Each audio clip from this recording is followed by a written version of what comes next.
Hi, everyone. Thank you for joining us. My name is Sabrina Anchknab, and I am the Education Programs Assistant here at the Gord Downey and Cheney Wenjack Fund.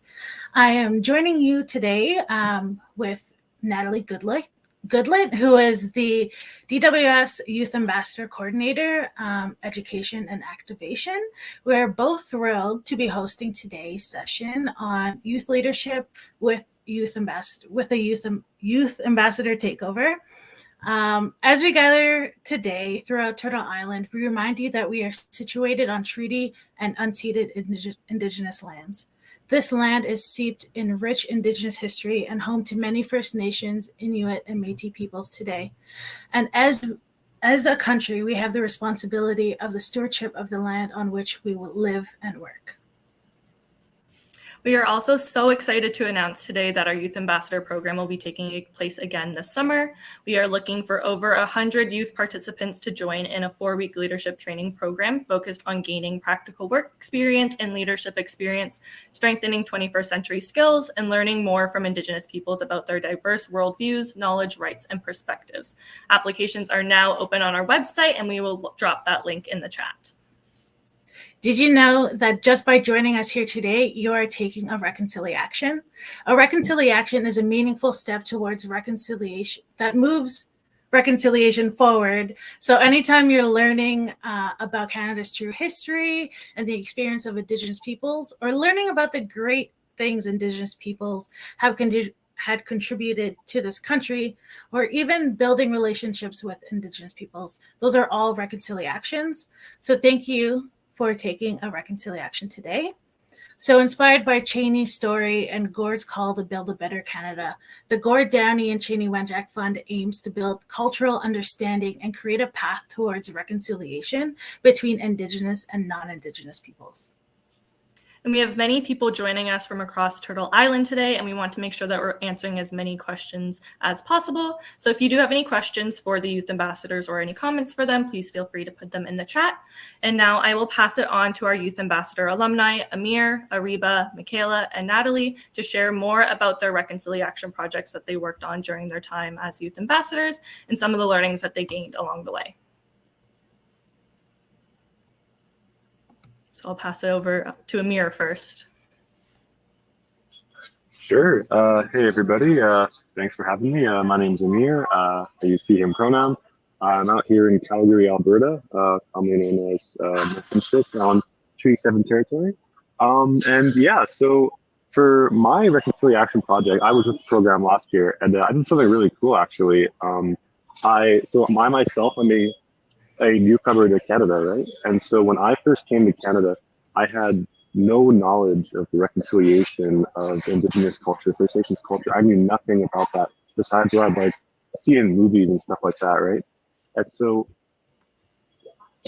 mine was on highlighting Indigenous issues for immigrant communities, like new international students, immigrants in general, that people that come to Canada and just don't know anything about the issues.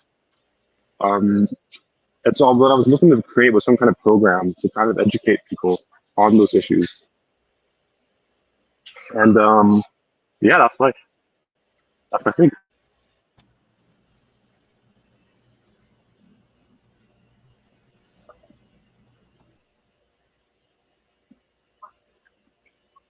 So we will pass it over to Ariba.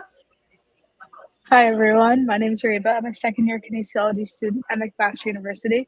I'm from Mississauga and located on the lands of the Mississaugas of the Credit First Nation. And I was a part of DWF's inaugural Youth Ambassador program in 2021. So it's been some time. And my reconciliation was focused more on my high school then. And it was a week's worth of activations, including a walk for Wenjack, painting workshop with artist ambassadors, and other activations, just to kind of focus on that learning aspect for my high school, which is very focused on equity and learning more and kind of pushing more for reconciliation overall. And from there, I check in with them time to time to see how the activations are coming through. But yeah, now I'm at university, trying to take on some form of reconciliation here as well.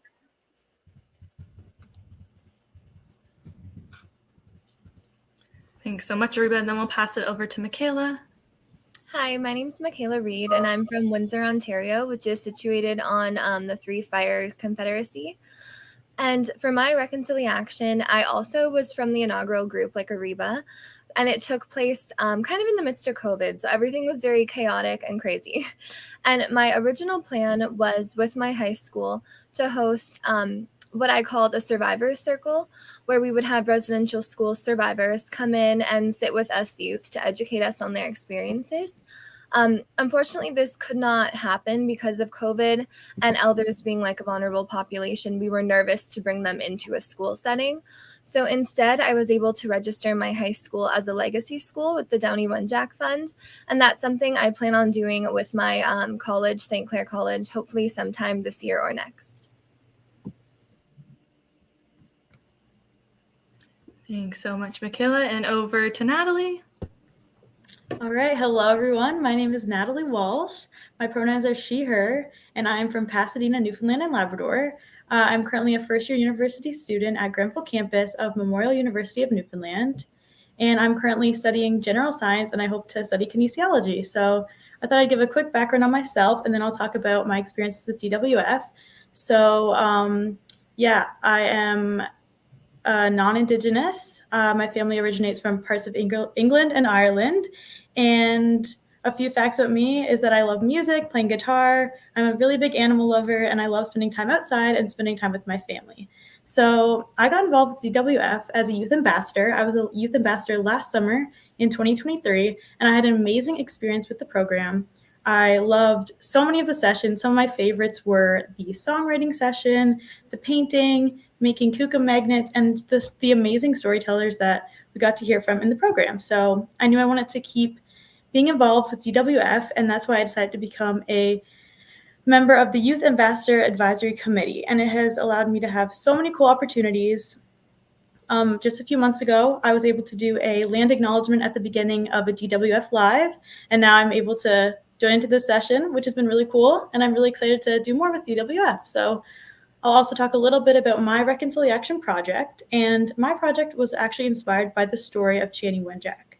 So if you aren't familiar with the story, I'm going to read a brief excerpt from the DWF website about his story. So in 1963, at the age of 9, Downey was sent to the Cecilia Jeffrey Indian Residential School in Kenora, Ontario. In 1966, at 12 years old, Downey ran away from Cecilia Jeffrey, attempting to reunite with his family 600 kilometers away in Agoge Post. 9 others ran away that same day, and all but Downey were caught within 24 hours. So when I first read Downey's story, which was just before I applied to the program, I was completely shocked. His story is such a heartbreaking one, to think about such a young boy trying to cross this great distance just to see his family and reunite with them, and he unfortunately passed away in this journey. So this story, I'm sure many others can relate, very stuck with me so much throughout the program and still does today. So when it came time to choose a reconciliation project, I knew that I wanted to do something to honor him and his story, and that's where I came up with the idea to run the 600 kilometers distance that he was separated from his family. And yeah, this project is still ongoing. It's definitely a very long-term project. I'm currently at about 60 kilometers, so I definitely have a long way to go.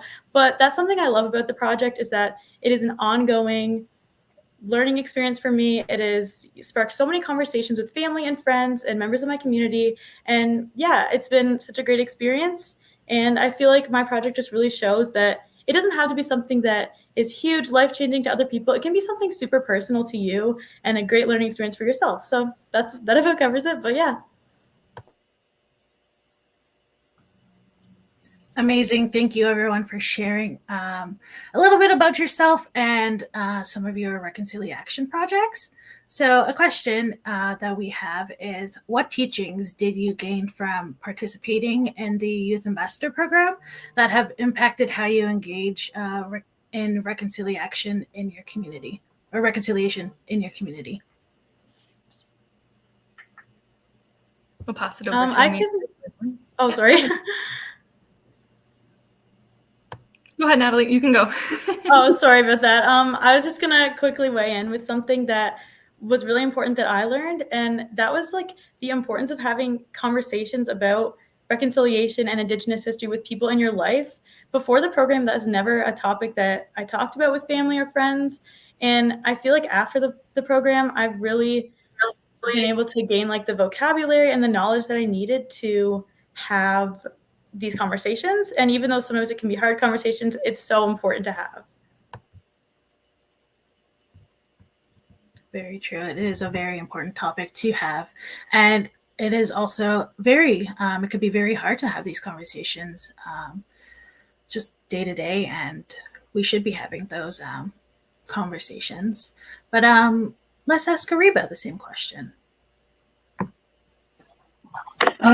Excuse me. For me, when I joined the program, I had some amount of learning from my like high school, just like being in school, but it definitely wasn't in as much depth as like I went in with the youth ambassador program.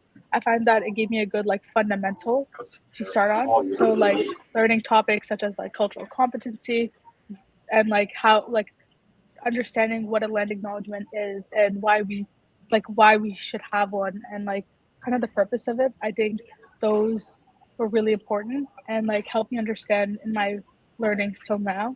Now I'm in a EDI class where we were going through a lot of the learnings I had in the youth ambassador program, which felt like a refresher for me because I had already experienced it with the youth ambassador program.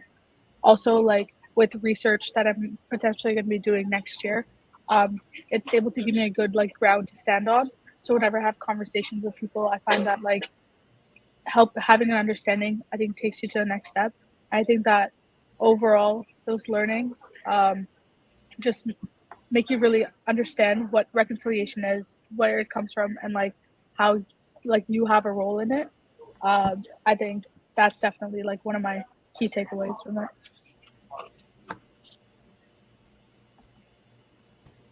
I can go next if that's okay with everyone.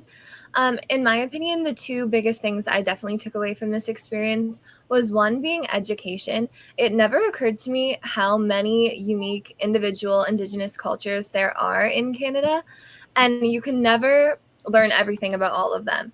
So you can constantly continue to learn about the different cultures, the languages, the history, and educate yourself and others on these things. And that can be done as simply as like following an Indigenous influencer on Instagram, or you could go to a local powwow happening near you. There's all sorts of different things you can do.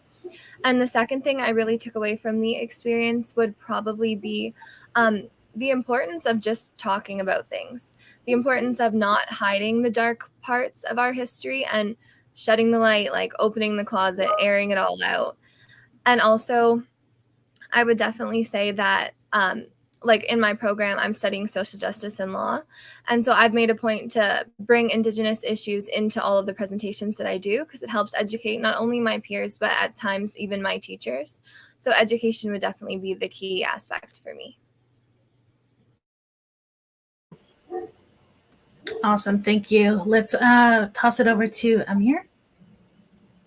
Yeah, so kind of like I said earlier, when I first, came to Canada, I didn't have any knowledge of, Indigenous issues, First Nations issues, reconciliation, things like that. So having the opportunity to kind of learn firsthand from experts, from people, with lived experience, the program it was phenomenal. Again, for me, I didn't have any of it in, elementary school, high school, anything like that.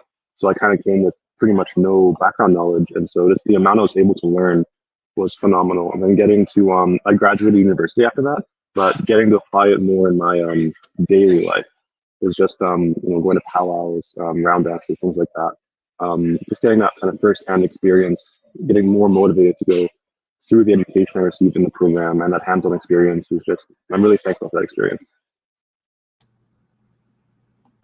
Amazing. Yeah. And it seems like for a lot of you too, it's that big portion of that personal learning that's kind of pushed you forward in your own reconciliation journey. And of course, that plays into all of your reconciliation plans. So another question for the group is, what did the process of creating your own reconciliation plan look like, and how did you find that process? I'll pass it over to Michaela first, if you don't mind. Yeah, so like I mentioned in my intro, my project didn't exactly work out the way I had hoped. So like I mentioned, this all took place in the middle of COVID for me. So the resources I had were very limited. So my original plan, like I mentioned, was to host a survivors circle. And I also wanted to host a screening of the movie Indian Horse, which discusses a firsthand experience in residential school at my local high school. However, my school was extremely hesitant to do any of this because of COVID. They didn't want the big crowds. And I was in grade 12 at the time. So it's not like I could just come back and do it next year. So instead, I decided to go forward with registering my school as a legacy school with the Downey One Jack Fund, which is actually super easy to do. You just go right on their website and they walk you through the steps of how to register. And it basically assigns like a point person at each school who would receive like a care package, I guess you could say, from the Downey One Jack Fund with all sorts of resources and materials for basically how to start reconciliation and reconciliation in the classroom. So we were able to register my high school as one. And then when we had our grade 8 open house where the new students were coming in, we were able to set up a booth talking about reconciliation and the Downey One Jack Fund, which was really cool because it introduced these topics to grade 8s who probably haven't ever heard of them before. So it was a good conversation starter for sure. Amazing. Thanks so much for sharing, Michaela. We'll pass it over to Ariba. How was your process of making your own reconciliation plan? So for me, I hosted it at my high school. So similar to Michaela, I was in high school back then. I was in grade 11. So even with COVID, I was able to have more activation. Definitely there were some like hoops to jump through to kind of get it approved. But I found that my school community and the school overall like saw the potential of it and wanted to go forward with it. So what I started with was reaching out to my school administration and a teacher sponsor to kind of help me get started. And that was just laying out my plan. What did I want to do? So I hosted it in October during Secret Pack Week. So that's and what we did then was we hosted a few different activations. So we did a walk for One Jack, which we did laps around the track. So even if it's not something major, like the track was already at school. So even with our staggered COVID like release times we would have, we were able to plan it in a way that every class would have 10 minutes. They'd do as many laps as they could. We would track it down. They would donate as much as they can. And that would be their main contribution. And then we also had some classes have a youth artist ambassador, artist ambassador Patrick Hunter come virtually and do an art workshop. So we had the school help us with supplies, and Patrick Hunter was online, and some of the grade 9 classes were able to understand his 7 grandfather teachings and kind of make that artwork. We displayed it at the front atrium of the school for the year, and then it was used again for open houses and important events at night. And we just had other smaller activations throughout with different departments and announcements and all of that. The main thing was for me is just making a lasting impact. I know a lot of people from my school like wouldn't be interested or wouldn't want to take it a step further, but my goal was to like personally inspire just one person to take it to the next stage. So even after I wasn't the one person running it, just one person to kind of take it on and do some level of activation of their own, which we did see for the years after that. So they had a walk for One Jack after that. So that's kind of the process I had. I will say that my school's a lot more easier to work with since we were back with COVID. We had restrictions, but they were easier to work with, or we found a way around them to still be safe and still host all the activations. Amazing. Seems like all the hard work that you put in was super impactful to your school and the greater community. I'll pass it over to Amir next. How was your reconciliation planning? So it's interesting because, like I kind of alluded to a bit, I based it off, my own lived experiences, right? Like my own experience of coming to Canada and not knowing that much about the issues. And so I was able to kind of incorporate my own lived experiences and those of my friends. Again, most of my friends are landed immigrants, new Canadians. So kind of getting to apply that experience firsthand with the implementation of my project. Like I said, I wanted to introduce the project to kind of educate people on reconciliation and Indigenous issues. And so in the process of planning the project, I spoke to a lot of my friends and I spoke to them about, what kind of issues are you knowledgeable of? What do you think you don't know much about? So I kind of implemented those, their perspectives along with my own perspectives into the project. and kind of getting to implement it in the sense of telling my friends, oh, here's what you should know, this, and this. You should go to this powwow. You should come with me to this round dance kind of thing. Just getting to, that first-hand experience of applying it to my own life and to those of my friends through all of our different perspectives combined. I think it was a really cool opportunity, honestly, just getting to basically just live it, Amazing. Thanks, Amir. Yeah, it's definitely those conversations that can spark something big. So it's important to have those conversations with each other. I'll pass it over to Natalie lastly. All right. So for my reconciliation, it definitely didn't require as much planning because it is a very personal commitment, but I will talk a little bit about like the idea process and coming up with the idea initially. So I definitely took a lot of inspiration from a lot of the past reconciliations from the past youth ambassadors. And I also took a lot of inspiration from the Walk for Wenjack. That's kind of where the idea initially came from. And yeah, the idea to run the 600 kilometers was kind of a way for me to challenge myself because I've never been a runner before. So it was something that was a way to challenge myself and also keep myself learning and growing and, educating people around me, like in my community and my family and friends. So yeah, it didn't take a ton of planning to get it started because really I just had to start running. But the idea process was where kind of all of that came out. And yeah, I was very inspired by the past youth ambassadors. I was lucky that there were a few years before me, so I got to see a lot of the really cool things that they had done. And yeah, that definitely really inspired me.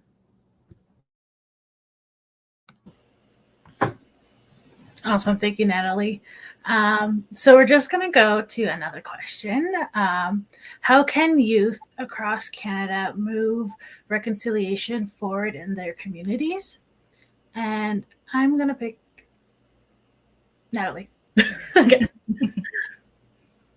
All right. Yeah. So the number one thing that I feel like youth can do to move reconciliation forward is to educate themselves. There's so many ways to do this. You can just do your own personal research, doing something like joining the Youth Ambassador Program, for example, or, attending events in your community, whether that be like Indigenous education or even like drum circles, things like that might happen at your school or your community. It's a great way to move reconciliation forward because I feel like education's is like the start of reconciliation. If you're not aware of the past and like the history in Canada, and if you're not aware of that, I feel like you need to do that before you can, have a project. But I feel like once you kind of have that background information, maybe you want to start your own reconciliation project. It can seem definitely intimidating, but it doesn't have to be anything massive, life-changing. It can be such a simple conversation with a friend or a personal research project or whatever you feel. But yeah, I feel like definitely start with education and then coming up with your own project. And it can be really rewarding to, make progress and complete that project. Awesome. Thank you, Natalie. Let's go over to Michaela. So how can youth across Canada move forward, move their communities forward in reconciliation? So the three main points, I know Natalie just touched on this, but education, I really cannot stress enough, is probably the most important thing. And like I said earlier, educating can be just as simple as sharing posts on your Instagram story, something that will like catch someone's eye, pique someone's interest, and then it causes them to look more into like, what is reconciliation? Why are people talking about this? And that can light a flame in someone else. And also another thing, which I know won't apply to all youth, but voting is so important in these issues, like paying attention to where politicians stand on Indigenous issues, what the Indigenous political issues are right now. And I know we don't have an election coming up anytime soon, but paying attention in the meantime and using that information to inform your vote is definitely one of the most important things you can do, in my opinion.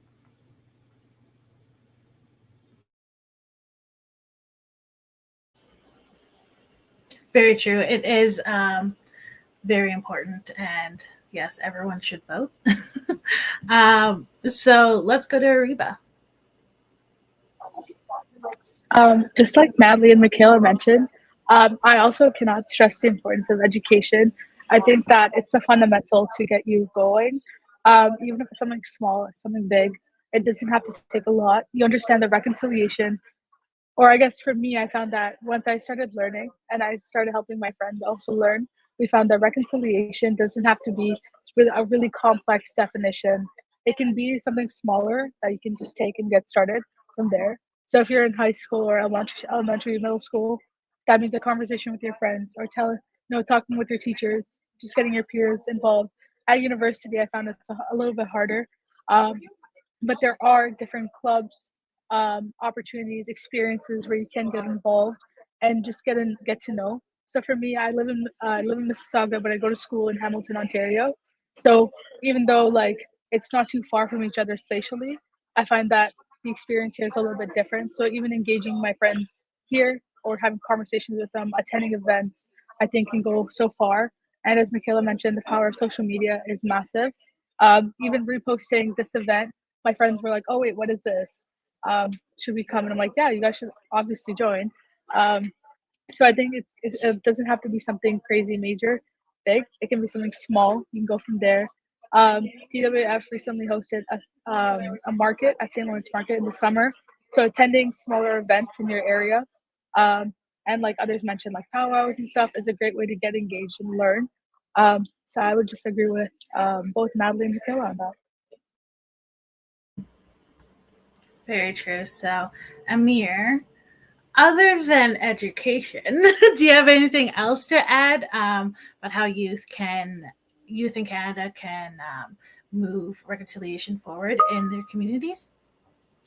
Yeah, totally. So kind of just like I was saying, I'm approaching this in the perspective of, like newcomers to Canada, right? From people who come to Canada without, the knowledge, and obviously besides education, they should be getting more involved hands-on kind of thing. Because again, I'm talking about my own lived experiences and those of my colleagues, people I've talked to about the project while preparing the project, implementing the project, so on and so forth. Just getting people to, go to these events, go to powwows, go to round dances, go to ceremonies, just kind of taking the time to get yourself more immersed, at least in my experience, has been amazing for me to get more involved and move reconciliation forward in my community. And not only that, but for my own colleagues, again, like I have friends who still don't know, or I hate to say this word, care about issues related to reconciliation. But through, my project and speaking to people, newcomer Canadians and immigrant communities about reconciliation. So for example, after working between now and when I was with the ambassador program, when I was learning with the program anyway, I actually took a leading role in organizing a powwow with an organization called Action Dignity, which is run by newcomer Canadians, migrant immigrants, so on and so forth, who serve international communities in Calgary, Alberta. And so I took the lead in organizing a powwow and inviting members of different ethnocultural communities to the powwow who had never been to one. Some of them didn't even know what it was. And so a lot of them were youth as well. So kind of, again, getting folks who previously didn't know much about it to get involved in it. I think that's the best way forward. And I've been implementing that in myself and my colleagues, just seeing it firsthand. Yeah, that's true. Just bring a friend everywhere you go to these events, and then there you go, reconciliation moving forward and spreading it. I believe Ariba has something to add. Yeah, so I was just going to mention, aside from education, you can also take action by just getting, as Amir was saying, get immersed. So check your local art gallery. There's usually some film festivals and even like indigenous businesses. You can always, gift for holiday gifts. You can always reach out to different businesses and grab some gifts for them as well. I think that there's a lot of ways you can learn more, but even if it's just like a jewelry piece or like a film you're watching, I think that like it's in multiple forms that you can also take reconciliation forward.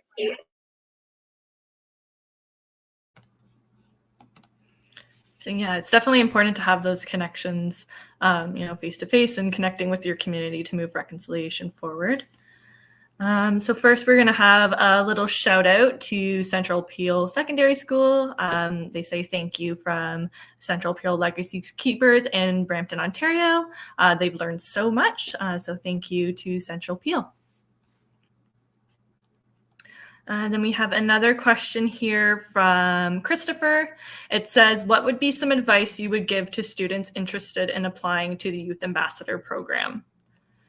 So I'll pass that question over to Michaela. We haven't heard from you in a bit. My main advice would just be to go do it. Like, it's the best experience you can be a part of. So I would definitely recommend going for it. But the one thing to keep in mind would definitely be that make sure you have the time for it. Because if you're not, a lot of it's very activity based and the activities are done live. So if you're not there participating, even if you do still do it after the fact, you're not going to get the same experience. So I would definitely say go for it as long as you have the time for it. Sure, it's nice having that in-person connection with all the other youth ambassadors and the speakers. I'll pass it over to Amir. You know, what I personally found really awesome about it was just that network across Canada, right? So I was in Calgary. There's a few of us in Calgary. I actually met a few people through the program, became friends with one of them through the program. So just building your network, you know, not only in your own city or town, but across Canada, I found that to be an amazing benefit of it. And again, I hate to keep on hammering this point home, but I approached this, you know, I joined the program wanting to learn more, but not knowing as much as I could have. And so this was just an amazing opportunity to learn more while, you know, getting involved with hands-on activities, getting to create my own projects, meeting amazing people, reading great literature. I think that, yeah, again, like I would say just do it. There's no reason not to if you're only benefiting from it. It was an amazing time for me last year, and I highly recommend it.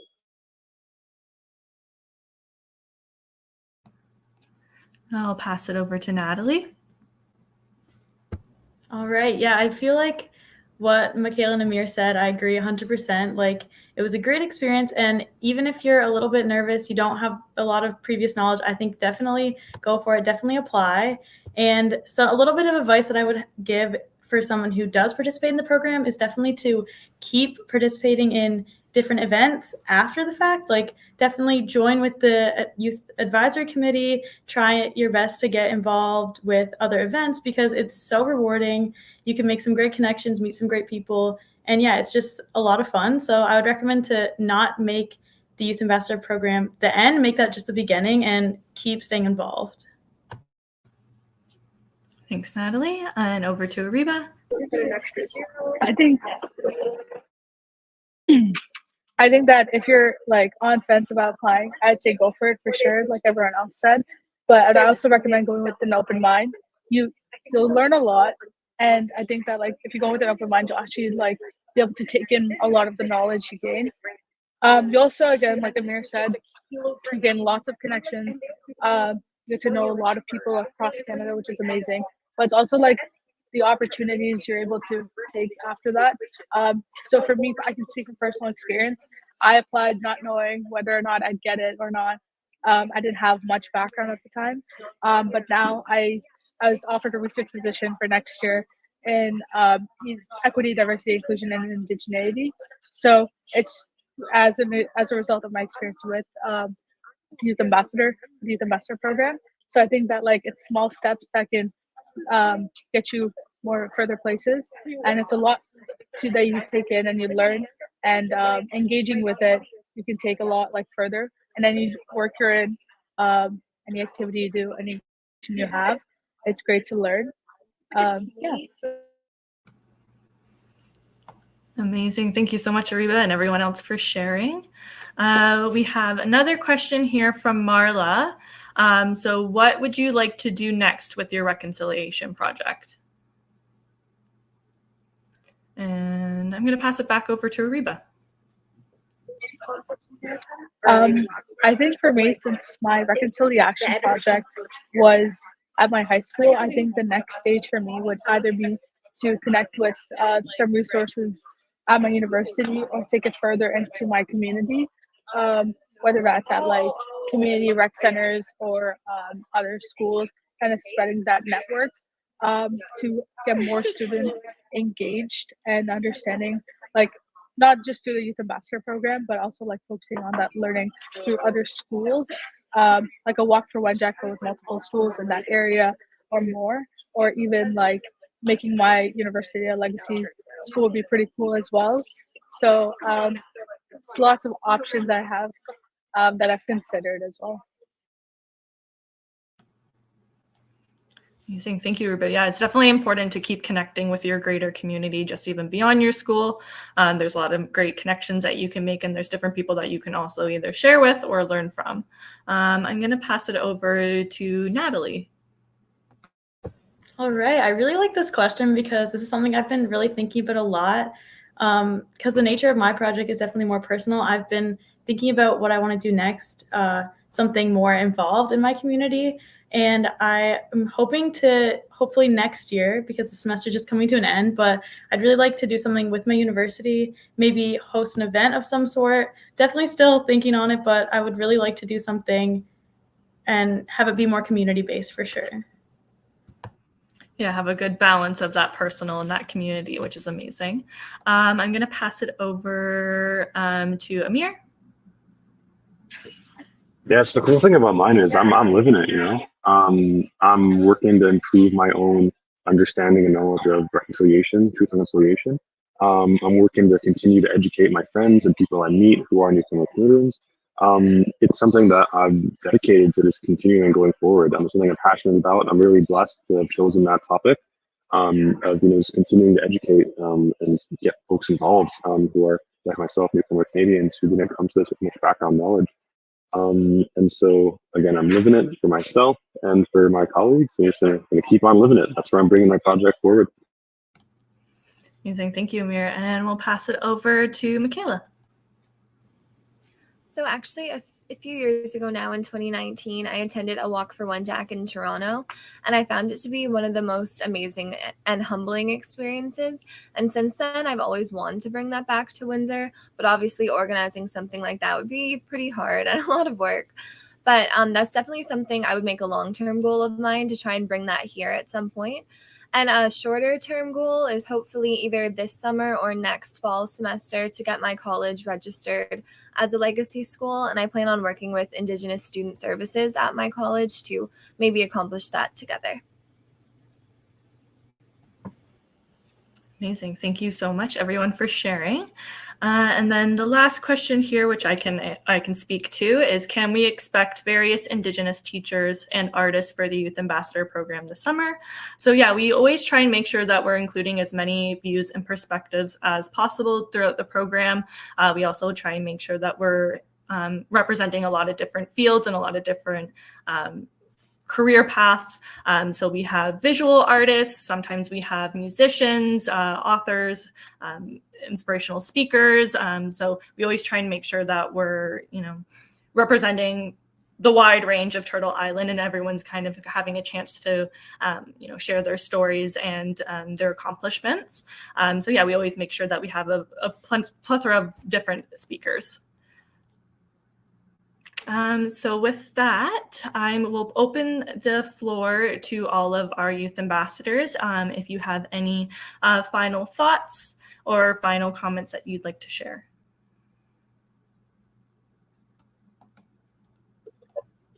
I can get us started. I would say definitely apply for the Youth Ambassador program. It's definitely a really fun experience, no matter how much knowledge you have, or even if you have no knowledge. It's a great place to learn, and you do some really cool activities. I still, time to time, find my content, like one video we made for one of our projects, and one of my artworks. So I definitely think it's a great experience. You get to learn a lot, as we all mentioned multiple times, and Danny Wajek's a great organization to keep in touch with, because they do some pretty amazing things. So I say definitely, I recommend it. Thanks, Ariba. Great.